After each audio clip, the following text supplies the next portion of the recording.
ಸಾತ್ವಿಕ ಸದ್ಭಕ್ತ ಬಂಧುಗಳೇ, ಋಣಪಂಚಕಗಳಲ್ಲಿ ದ್ವಿತೀಯ ಸ್ಥಾನ ಜನ್ಮದಾತನಾದಂಥ ತಂದೆಯದ್ದಿದೆ. ತಂದೆ ಈ ಭೂಮಿಗೆ ತಂದ. ತನ್ನ ಸಂತಾನದ ಹಿತಕ್ಕಾಗಿ, ತನ್ನ ಸಂತಾನದ ಶ್ರೇಯಸ್ಸಿಗಾಗಿ, ಕೀರ್ತಿಗಾಗಿ, ಗೌರವಕ್ಕಾಗಿ ತನ್ನನ್ನೇ ತಾನು ಶ್ರೀಗಂಧದ ಕಟ್ಟಿಗೆಯಂತೆ ತೇದು ತೇದು ತೇದು ಸಮರ್ಪಣೆ ಮಾಡಿಕೊಂಡಾತ ತಂದೆ. ಪ್ರಾಯಶಃ ಮಕ್ಕಳ ಆರೋಗ್ಯಕ್ಕಾಗಿ, ಆರೋಗ್ಯ ವ್ಯತ್ಯಾಸವಾದಾಗ ಮಕ್ಕಳ ಆರೋಗ್ಯ ಸರಿಪಡಿಸುವಲ್ಲಿ ಅತ್ಯಂತ ನೋವನ್ನು ಅನುಭವಿಸಿ ಮಕ್ಕಳ ಆರೋಗ್ಯವನ್ನು ಸರಿಪಡಿಸುವಾತ ತಂದೆ. ಮಕ್ಕಳ ವಿದ್ಯಾಭ್ಯಾಸಕ್ಕಾಗಿ, ಮಕ್ಕಳ ಶ್ರೇಯಸ್ಸಿಗಾಗಿ ಎಲ್ಲಿ ಒಳ್ಳೆಯ ವಿದ್ಯಾಸಂಸ್ಥೆಗಳಿದ್ದಾವೆ, ಎಲ್ಲಿ ಒಳ್ಳೆಯ ಸಂಸ್ಕಾರ ಪಾಠಗಳನ್ನು ಹೇಳುವಂಥ ಸಂಸ್ಥೆಗಳಿದ್ದಾವೆ, ಎಲ್ಲ ಕಡೆಗೆ ಹುಡುಕಿ ಅಲ್ಲಿಗೆ ಕಳಿಸಿ ವಿದ್ಯಾಭ್ಯಾಸವನ್ನು ಮಾಡಿಸುವಾತ ತಂದೆ. ಮಕ್ಕಳ ಕೀರ್ತಿಗಾಗಿ, ಹೆಸರಿಗಾಗಿ ಏನೆಲ್ಲ ಮಾಡುವಾತ ತಂದೆ.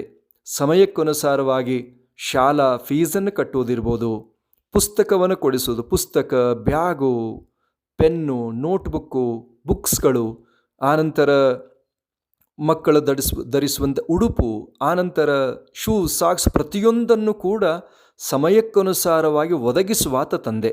ಅಕಸ್ಮಾತ್ ಆ ಸಮಯದಲ್ಲಿ ಹಣ ಇಲ್ಲ ಅಂತ ಕೇಳಿದರೆ ಏನೆಲ್ಲ ತ್ಯಾಗಕ್ಕೆ ತಯಾರಾಗುವಂಥವನು ತಂದೆ. ತಾನು ಗಳಿಸಿದ ಹಣವನ್ನು, ತಾನು ಗಳಿಸಿದ ಆಸ್ತಿಯನ್ನು, ತನ್ನ ಜೀವನದ ಅವಧಿಯಲ್ಲಿ ಗಳಿಸಿರುವಂಥ ಸರ್ವ ಸಂಪತ್ತಿಯನ್ನು ತನ್ನ ಸಂತಾನಕ್ಕೆ ದಾರಿ ಎರೆದು ಪ್ರಾಣ ತ್ಯಾಗ ಮಾಡುವಾತ ತಂದೆ. ಹಾಗಾಗಿ ತಂದೆಯ ತ್ಯಾಗ ಬಹಳ ದೊಡ್ಡದು ಅನ್ನೋ ಮಾತು ಹೇಳ್ತಾ ಇದ್ದಾರೆ. ತಂದೆಯ ಋಣವನ್ನೂ ಕೂಡ ತೀರಿಸಲಿಕ್ಕೆ ಸಾಧ್ಯವಿಲ್ಲ ಅನ್ನೋದನ್ನು ಬಹಳ ಸುಂದರವಾಗಿ ಹೇಳ್ತಾ ಇದ್ದಾರೆ. ಅದರ ಜೊತೆಗೆ ತನ್ನ ಸಂತಾನದಿಂದ ಆದಂಥ ಕೆಲವಷ್ಟು ತಪ್ಪುಗಳನ್ನು, ವ್ಯತ್ಯಾಸಗಳನ್ನು, ಅಪರಾಧಗಳನ್ನು ತಿದ್ದುವಂಥ ಪರಿಪೂರ್ಣ ಅಧಿಕಾರ ತಂದೆಗಿದೆ. ಅದನ್ನು ಪ್ರತಿಯೊಬ್ಬರು ನೆನಪಿಡಬೇಕು. ತಪ್ಪು ಮಾಡಿದಾಗ ದಂಡಿಸುವಂಥ ಅಧಿಕಾರ ತಂದೆಗಿದೆ. ಒಂದು ಸಾರಿ ಒಬ್ಬ ತಂದೆ ಮಗ ಇದ್ದರು. ತಂದೆ ಮಗ ಇಬ್ಬರೇ ಇದ್ದಿದ್ದ ಪ್ರಸಂಗದಲ್ಲಿ ತನ್ನ ಮಗನಿಗೆ ಎಲ್ಲ ರೀತಿಯ ಸಂಸ್ಕಾರವನ್ನು, ಶಿಕ್ಷಣವನ್ನು ಕೊಡುವಾತ ತಂದೆಯಾಗಿದ್ದ. ಯಾವಾಗಲೂ ಕೂಡ ಮಗನಿಗೆ ಹೇಳ್ತಾ ಇದ್ದ, ಬೇಗ ಏಳಬೇಕು, ಆನಂತರ ಎಲ್ಲೂ ಕೂಡ ಸಮಯವನ್ನು ವ್ಯರ್ಥ ಮಾಡಬಾರ್ದು, ಲೈಟ್ಗಳನ್ನು ಅನಾವಶ್ಯಕವಾಗಿ ಉರಿಸಬಾರ್ದು, ಆನಂತರ ಕಸವನ್ನು ಎಲ್ಲೂ ಬೀಳದಂತೆ ಕಾಯ್ಕೋಬೇಕು, ಆನಂತರ ನೀರು ವ್ಯರ್ಥವಾಗಿ ಹರಿಯುವಂತೆ ಮಾಡಬಾರ್ದು ಅನ್ನುವಂಥ ಅನೇಕ ವಿಷಯಗಳನ್ನು ಹೆಜ್ಜೆ ಹೆಜ್ಜೆಗೂ ಕೂಡ ಮಗನಿಗೆ ಅದನ್ನು ಕಲಿಸಿ ಬೆಳೆಸ್ತಾ ಇದ್ದ. ಆ ಹುಡುಗನಿಗೆ ಇದು ತುಂಬ ಬೇಜಾರು ಅನ್ನಿಸ್ತಿತ್ತು. ಒಂದು ಸಾರಿ ಆ ಹುಡುಗ ಬೆಳೆದು ದೊಡ್ಡವನಾದ, ಒಂದು ನೌಕರಿಯನ್ನು ಹುಡುಕಿ ಹೋದ. ಅವನು ವಿಚಾರ ಮಾಡಿದ, ಏನಾದರೂ ನನಗೆ ನೌಕರಿ ಸಿಕ್ಕರೆ ನನ್ನ ತಂದೆಯನ್ನು ಬಿಟ್ಟು ನಾನು ಸುಖವಾಗಿರ್ಬೋದು ಅಂತ ಚಿಂತನೆ ಮಾಡಿದ.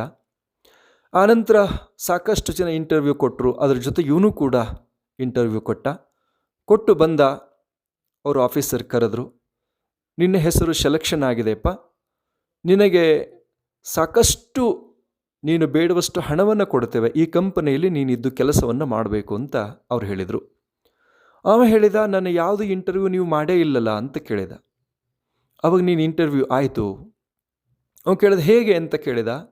ನೋಡಪ್ಪ, ಇದು ನಮ್ಮ ದೊಡ್ಡ ಸಂಸ್ಥೆಯನ್ನು ನೋಡಲಿಕ್ಕೆ ಬೇಕಾಗಿರುವಂಥದ್ದು ಕೇವಲ ವಿದ್ಯೆಯಲ್ಲ, ಮಾನವೀಯ ಮೌಲ್ಯಗಳು, ಸಮಯೋಚಿತ ಪ್ರಜ್ಞೆ ಮತ್ತು ಸಂಸ್ಕಾರ, ಇದು ಬಹಳ ಮುಖ್ಯ ಅಂತ ಹೇಳಿದರು. ಅದೆಲ್ಲ ನಿನ್ನಲ್ಲಿದೆ. ನಾವು ಏನು ಮಾಡಿದ್ದೇವೆ, ನಿಮ್ಮ ಪರೀಕ್ಷೆಗಾಗಿ ಮೊದಲು ಸಾಕಷ್ಟು ಕಸವನ್ನು ಹಾಕಿದ್ವಿ. ಆ ಕಸವನ್ನು ನೀ ಬರುವ ಮೊದಲು ಕಸವನ್ನು ತೆಗೆದು ಸ್ವಚ್ಛ ಮಾಡಿದಿ. ಮತ್ತು ಮುಂದೆ ಬಂದು ಹಾಗೆ ಅನಾವಶ್ಯಕವಾಗಿ ಲೈಟು, ಫ್ಯಾನ್ಗಳು ಉರಿಲಿಕ್ಕೆ ಹಾಗೆ ಬಿಟ್ಟಿದ್ವಿ, ಅವೆಲ್ಲವನ್ನು ಬಂದ್ ಮಾಡಿ ಮುಂದೆ ಬಂದು. ಆನಂತರ ಅನಾವಶ್ಯಕವಾಗಿ ನೀರು ಹರಿಯುವಂಥ ವ್ಯವಸ್ಥೆ ಆಗಿತ್ತು, ಆ ಎಲ್ಲ ನಳಗಳನ್ನು ಬಂದ್ ಮಾಡಿದಿ. ಆನಂತರ ಪಾವಿತ್ರತೆಯನ್ನು ಕಾಯ್ಕೊಂಡು. ಅಂದರೆ ಇದು ಒಬ್ಬ ಮನುಷ್ಯನ ನಿಜವಾದ ಸ್ಥಿತಿ ಅನ್ನೋ ಮಾತನ್ನು ಅವರು ತಿಳಿಸಿದರು. ಆವಾಗ ಅವನಿಗೆ ಇಂಟರ್ವ್ಯೂ ಅಲ್ಲಿ ಅವಕಾಶವನ್ನು ಕೊಟ್ಟು, ಕೆಲಸ ಮಾಡಲಿಕ್ಕೆ ಅವಕಾಶವನ್ನು ಕೊಟ್ಟರು. ಆವಾಗ ಆ ಹುಡುಗನ ಕಣ್ಣು ಒದ್ದೆ ಆಗತ್ತೆ.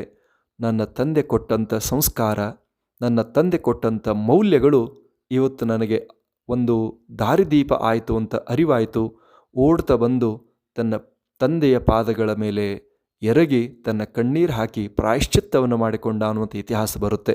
ಹಾಗಾಗಿ ಸದ್ಭಕ್ತ ಬಂಧುಗಳೇ, ಇವತ್ತು ಸಾಕಷ್ಟು ಜನ ತಂದೆ ತಾಯಂದಿರನ್ನ ದೂಷಣೆ ಮಾಡುವಂಥವರನ್ನು ಕಾಣ್ತೇವೆ. ಯಾಕೆಂದ್ರೆ ನಮಗೆ ಸ್ವತಂತ್ರವನ್ನು ಕೊಡ್ತಾ ಇಲ್ಲ, ನಮಗೆ ಏನು ಮಾಡಲಿಕ್ಕೂ ಬಿಡ್ತಾ ಇಲ್ಲ, ನಮಗೆ ಆಟವನ್ನು ಆಡ್ಲಿಕ್ಕೆ ಬಿಡ್ತಾ ಇಲ್ಲ, ನಾವು ಏನಾದರೂ ಮಾಡಿದಾಗ ಸುಮ್ಮನೆ ತಪ್ಪನ್ನು ಹೊರಿಸ್ತಾರೆ ಅನ್ನುವಂಥ ಅನೇಕ ಆರೋಪಗಳನ್ನು ಇವತ್ತು ಕಾಣ್ತೇವೆ. ಭಕ್ತ ಬಂಧುಗಳೇ, ಪ್ರತಿಯೊಬ್ಬ ತಂದೆ ತಾಯಂದಿರು ತಮ್ಮ ಮಕ್ಕಳಿಗಾಗಿ ಸರ್ವಸ್ವವನ್ನು ಕೂಡ ಅರ್ಪಿಸಿರ್ತಾರೆ. ಆದರೆ ತಪ್ಪು ಮಾಡಿದಾಗ ತಿದ್ದುವಂಥ ಪರಿಪೂರ್ಣ ಅಧಿಕಾರ ತಂದೆ ತಾಯಂದಿರದು ಆಗಿರುತ್ತೆ ಅನ್ನೋದು.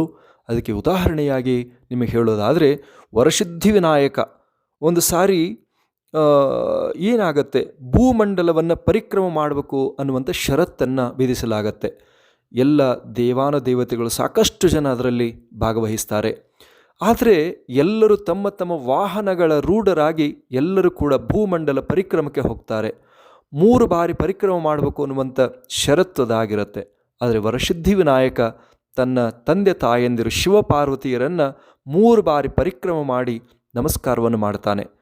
ಆನಂತರ ಅವನು ಹೇಳ್ತಾನೆ, ತಂದೆ ತಾಯಿಯ ಪಾದ ಕಮಲಗಳಲ್ಲಿ ಜಗತ್ತು ಭೂಮಂಡಲ ಎಲ್ಲವೂ ಇಲ್ಲೇ ಇದೆ ಅಂಥೇಳಿ ನಮಸ್ಕಾರ ಮಾಡ್ತಾನೆ. ಅಂದಿನಿಂದ ಪ್ರಥಮ ಪೂಜನೀಯ ಸ್ಥಾನವನ್ನು ವರಸಿದ್ಧಿ ವಿನಾಯಕ ಪಡೆದ ಅನ್ನುವಂಥ ಇತಿಹಾಸ ನಿಮಗೆಲ್ಲ ತಿಳಿದಿದೆ. ಅದರ ಜೊತೆಯಲ್ಲಿ ಯಾವ ಶ್ರೀರಾಮ ಪ್ರಭು ಶ್ರೀರಾಮಚಂದ್ರ ಪಿತೃವಾಕ್ಯ ಪರಿಪಾಲನೆಗಾಗಿ 14 ವರ್ಷ ವನವಾಸವನ್ನು ಮಾಡಿದ, ಜೊತೆಗೆ ದುಷ್ಟ ರಾಕ್ಷಸರ ಸಂಹಾರವನ್ನು ಮಾಡಿ ಋಷಿಮುನಿಗಳಿಗೆ ಜನಮಾನಸವನ್ನು ಗೆದ್ದು ಎಲ್ಲರ ಸಂಕಷ್ಟವನ್ನು ಪರಿಹರಿಸುವಂಥ ನಿಟ್ಟಿನಲ್ಲಿ ಪ್ರಯತ್ನವನ್ನು ಮಾಡಿದ, ಅದು ಒಂದು ದೊಡ್ಡ ಇತಿಹಾಸ. ಆನಂತರದಲ್ಲಿ ಯಾವ ಶ್ರವಣಕುಮಾರ ನೇತ್ರಹೀನರಾದಂಥ ತಂದೆ ತಾಯಂದಿರನ್ನು ತೀರ್ಥಯಾತ್ರೆಯನ್ನು ಮಾಡಿಸಿ ಅವನ ಬದುಕನ್ನು ಸಾರ್ಥಕ್ಯಪಡಿಸಿಕೊಂಡ ಅನ್ನುವಂಥ ಇತಿಹಾಸ ನಿಮಗೆ ಗುರುತಿದೆ. ಯಾವ ಪರಶುರಾಮರ ಆದೇಶದಂತೆ ಯಾವ ಪರಶುರಾಮ ತಂದೆಯಾಗಿರ್ತಕ್ಕಂಥ ಜಮದಗ್ನಿ ಮಹರ್ಷಿಗಳ ಆದೇಶದಂತೆ ತನ್ನ ತಾಯಿ ರೇಣುಕಾ ಯಲ್ಲಮ್ಮ ದೇವಿಯ ಶಿರಚ್ಛೇದನ ಮಾಡಿದ ನಂತರ ಮರಳಿ ವರವಾಗಿ ತನ್ನ ತಾಯಿಯ ಪ್ರಾಣದಾನವನ್ನು, ತನ್ನ ಸಹೋದರರ ಪ್ರಾಣದಾನವನ್ನು ಪಡೆದು ಅವರಿಗೆ ಮರುಜೀವನವನ್ನು ಕೊಡಿಸಿದಂಥ ಇತಿಹಾಸ ಯಾವ ಪರಶುರಾಮರಿಗೆ ಸಲ್ಲತ್ತೆ ಅಂತಕ್ಕಂಥದ್ದು.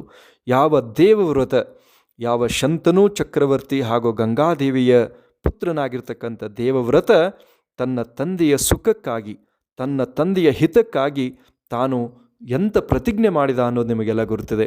ನಾನು ಆಜನ್ಮ ಬ್ರಹ್ಮಚಾರಿಯಾಗಿರ್ತೇನೆ, ಯಾವತ್ತೂ ಕೂಡ ಹಸ್ತಿನಾವತಿಯ ಸಿಂಹಾಸನದ ಸೇವಕನಾಗಿ ನನ್ನ ಬದುಕನ್ನು ನಡೆಸ್ತೇನೆ ಅಂಥೇಳಿ ಪ್ರತಿಜ್ಞೆ ಮಾಡಿದ. ಅಂದಿನಿಂದ ಭೀಷ್ಮಾಚಾರ್ಯ, ಭೀಷ್ಮ ಪಿತಾಮಹ ಅನ್ನುವಂಥ ಇತಿಹಾಸ, ಭೀಷ್ಮ ಪ್ರತಿಜ್ಞೆ ಅನ್ನುವಂಥ ಇತಿಹಾಸ ನಿಮ್ಮೆಲ್ಲರ ಕಣ್ಣ ಮುಂದೆ ಇವತ್ತಿದೆ ಅನ್ನುವಂಥದ್ದು. ಆನಂತರದಲ್ಲಿ ಯಾವ ಭಕ್ತ ಪುಂಡಲೀಕ ಅಂಥೇಳಿ ತನ್ನ ತಂದೆ ತಾಯಿಯ ಸೇವೆಯಲ್ಲಿ ನಿರತನಾದಂಥ ಸಂದರ್ಭದಲ್ಲಿ ಪರೀಕ್ಷೆಗಾಗಿ ಪಾಂಡುರಂಗ ಬಂದರೂ ಕೂಡ ಅವನನ್ನೇ ಹೊರಗೆ ನಿಲ್ಲಿಸಿದ, ಅವನ ಭಕ್ತಿಗೆ ಮೆಚ್ಚಿ ಪಾಂಡುರಂಗ ವಿಠ್ಠಲ ಅವನ ಮೇಲೆ ಕೃಪಾ ಮಾಡಿದಂಥ ಇತಿಹಾಸ ನಿಮಗೆಲ್ಲ ತಿಳಿದಂಥದ್ದಾಗಿದೆ.